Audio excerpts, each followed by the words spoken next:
Hey guys, I thought I'd talk to you guys about the idea of entitlement, which is something that I've seen in the media a lot, particularly to do with feminist media. And I think it's an idea that sort of varies between guys and girls.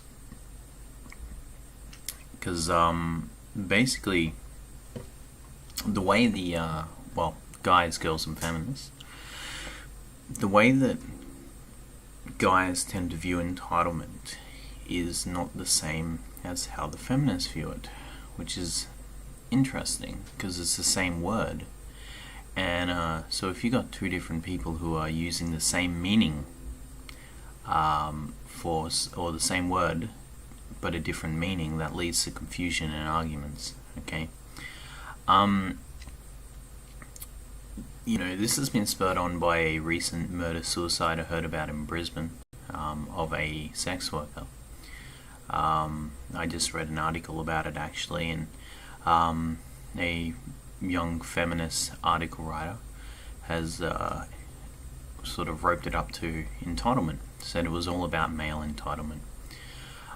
It's an interesting idea, but what I think about this, first I'll define what male entitlement is to feminists. Okay, male entitlement is the unbounded ownership of someone.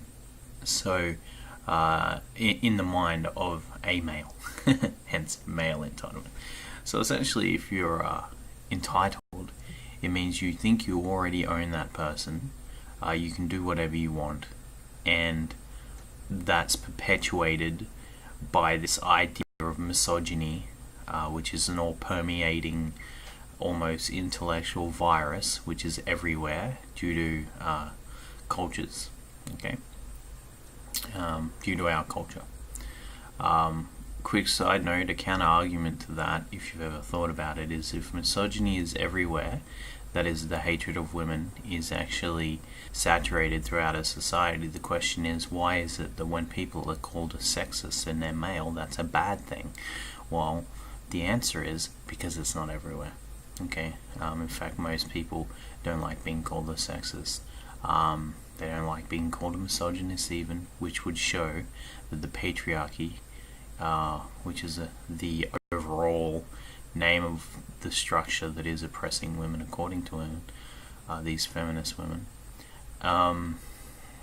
is not all permeating. Okay, and anyway, so entitlement, what is it from a guy's perspective? Because I think entitlement does play into relationships a great deal, but I just don't define it as the same as how the feminists do. Entitlement to me is the idea that, I'll define it by what it does, as opposed to, any other version of it, any sort of philosophy or anything like that. A guy who is entitled or feels entitled to a woman, that's not a threat to a woman, because entitlement is the permission from a guy to himself that says essentially, I am valuable to this woman.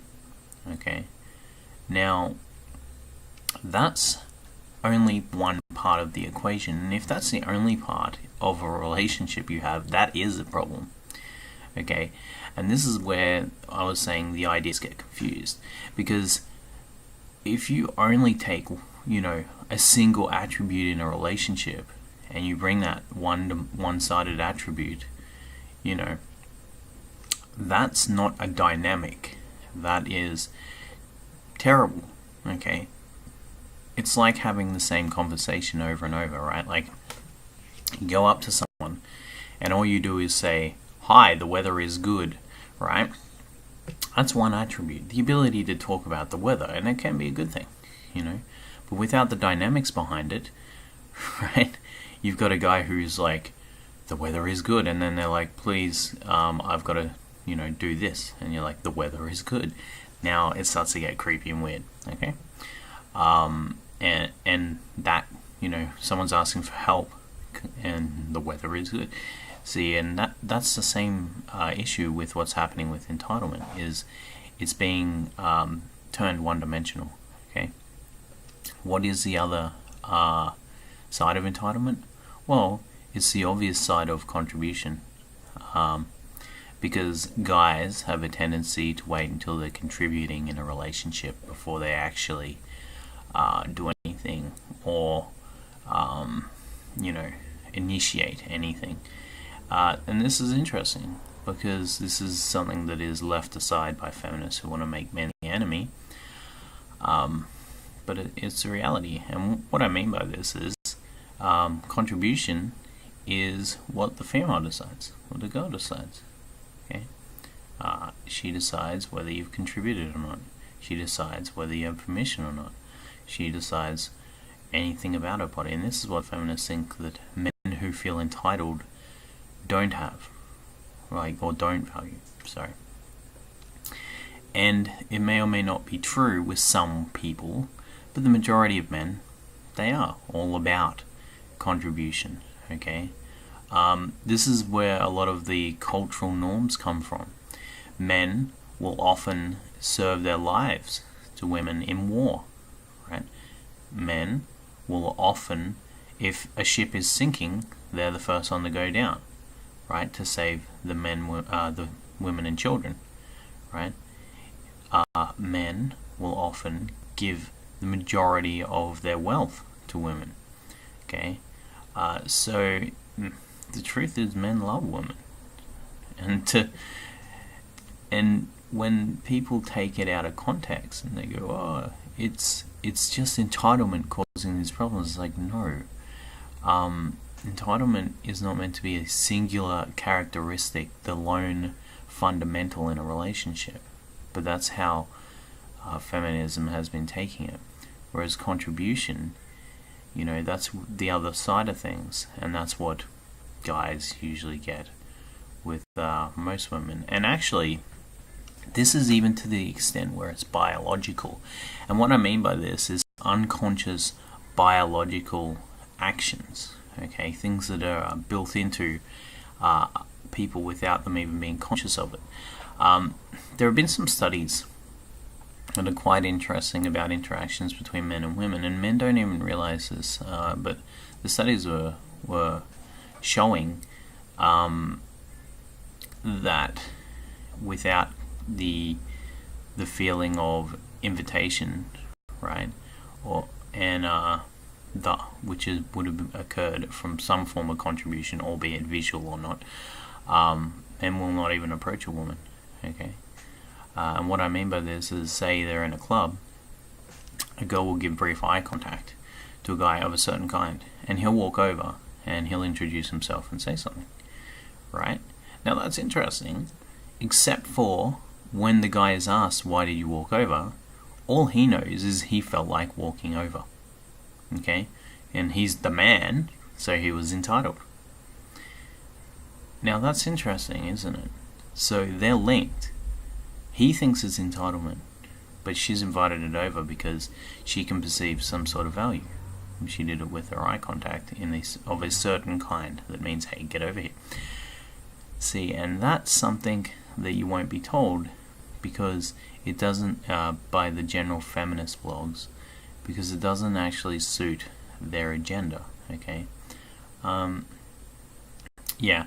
So that's my rant on feminism and the whole idea of entitlement. Oh, actually, just before I finish up with it, so as for with murders, right, which is the murder-suicide, which this particular article brought up, and they tried to pin it on the entitlement of men.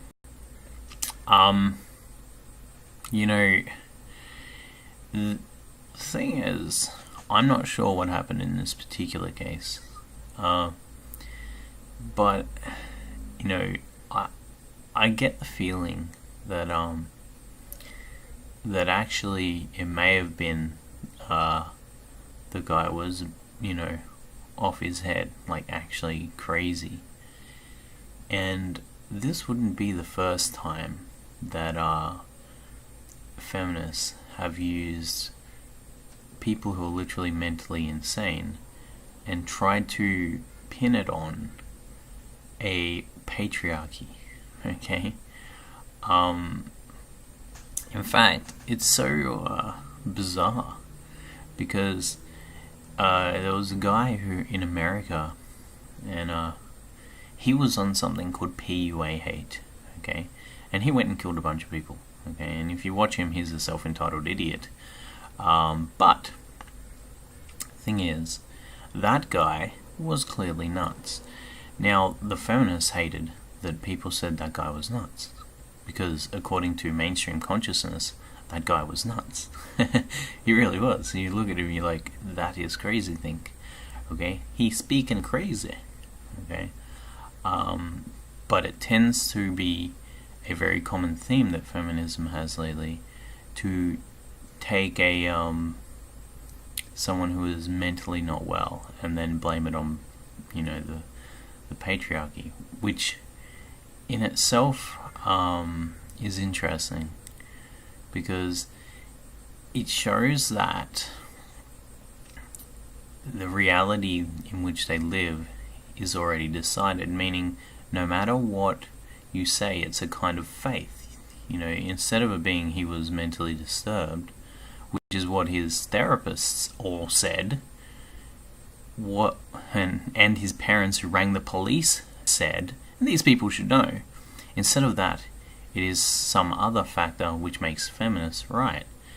And whether they're right or not about a subject, that's determined objectively. It's not determined after the fact by interpretation for them pre-end. Like, everything is interpreted on their sort of side of the argument pre-hand. But they associated the PUA hate to him, which is true. He was on PUA hate. What wasn't covered is what PUA hate is. PUA hate is a site that hates pickup. Okay? Hates it. Hates players, hates, pickup artists, hates seduction material. Right? Often what feminists do. They hate players, they hate pickup artist material, and they hate seduction material, and all the gurus involved, because they view it as entitlement and, manipulating women, yada yada. But he was on that site, and he was a troll on it, and he was a troll on many forums like that.